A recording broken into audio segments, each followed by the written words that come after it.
ప్రెగ్నెన్సీలో వచ్చే common doubt iron supplement అలాగే కాల్షియం సప్లిమెంట్ ఎప్పటి నుంచి తీసుకోవాలి అని.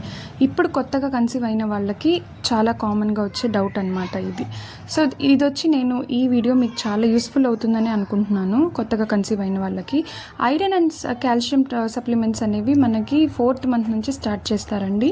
మీరు కన్సీవ్ అయిన 3 months వరకు ఫోలిక్ యాసిడ్నే వాడాల్సి ఉంటుంది.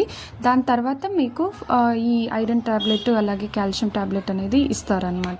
So iron and calcium tablets మీరు 9th month వరకు కూడా వాడుకోవచ్చు ఇబ్బంది లేకుండా. అండ్ దీన్ని ఎలా వాడాలి అంటే మీరు మార్నింగ్ అంటే ఒక్కొక్కరికి ఒక్కొక్క విధానంలో ఉంటుందన్నమాట. ఎలా అంటే కొంతమందికి మార్నింగ్ ఒక్క పూట వేసుకోమంటారు, కొంతమందికి బ్లడ్ తక్కువ ఉన్న వాళ్ళకైతే 2 times అంటే మార్నింగ్ ఒకటి నైట్ ఒకటి వేసుకోమని చెప్తూ ఉంటారు.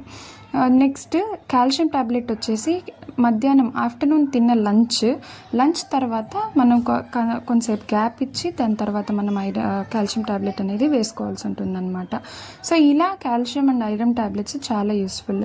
సో ఐరన్ ట్యాబ్లెట్ ఎందుకు అంటే మనకి హిమోగ్లోబిన్ లెవెల్ని పెంచుతుంది.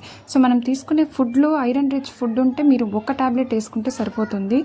లేదు డాక్టర్ చెప్పిన అడ్వైస్ ప్రకారం 2 tablets పడినా మీకు ఐరన్ బ్లడ్ సప్లై అనేది బేబీకి మీకు చాలా హెల్తీగా ఉంటుందన్నమాట. సో ఇంకా ఏమైనా డౌట్స్ ఉంటే కామెంట్ చేయండి నా వీడియోని.